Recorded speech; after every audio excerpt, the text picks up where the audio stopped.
சஞ்சு சாம்சன்.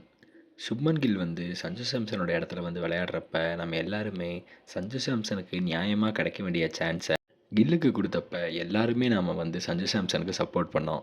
ஏன்னா, சஞ்சு சாம்சன் அதுக்கு முன்னாடி வருஷம் சவுத் ஆஃப்ரிக்கால ரொம்ப நல்லா விளையாடியிருந்தாரு. 3 செஞ்சுரி அடிச்சிருந்தாரு. அதுக்கு அடுத்து நடந்த இங்கிலாந்து சீரிஸ்ல சுமாரா பெர்ஃபார்ம் பண்ணியிருந்தாலும், இந்தியன் டீம் அவர பேக் பண்ணிட்டு இருந்தாங்க. சஞ்சு சாம்சனுமே வந்து ஏசியா கப்ல ஓப்பன் பண்ணுவாருன்னு எதிர்பார்த்தப்ப தான் கில்ல கொண்டு வந்தாங்க.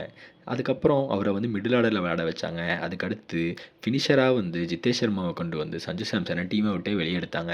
அப்படி இருந்தப்ப எல்லாருமே வந்து நியாயமா சஞ்சுக்கு தான் அந்த சான்ஸ் கிடைக்கணும். சஞ்சுவ வந்து விளையாட விடுங்கன்னு சொன்னதுனால, கடைசி நிமிஷத்தில இந்தியாவுக்கு டெஸ்ட்லயும், ஒன் டேலயும் கேப்டனா இருக்கிற சுப்மன் கில்ல டிராப் பண்ணி மறுபடியும் சஞ்சு சாம்சனுக்கு வேர்ல்டு கப்புக்கு சான்ஸ் குடுத்தாங்க.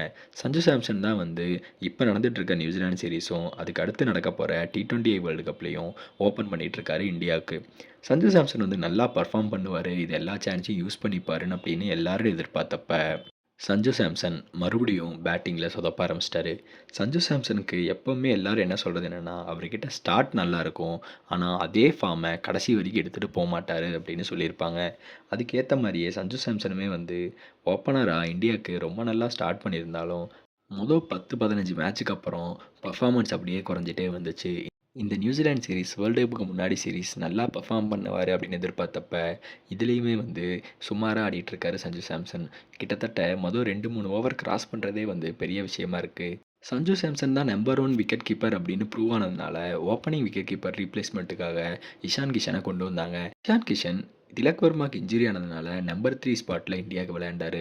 அவர் ஆடின மொத மேட்ச்ல சுமாரா ஆடினாலும், 2வது மேட்ச்ல அவர் அடிச்ச அடிய பார்த்துட்டு எல்லாருமே வந்து பெர்ஃபார்ம் பண்ணாத சஞ்சு சாம்சனுக்கு பதிலு, நாம ஏன் வந்து இஷான் கிஷன ஓப்பன் பண்ணக்கூடாது அப்படின்னு கேட்க ஆரம்பிச்சுட்டாங்க.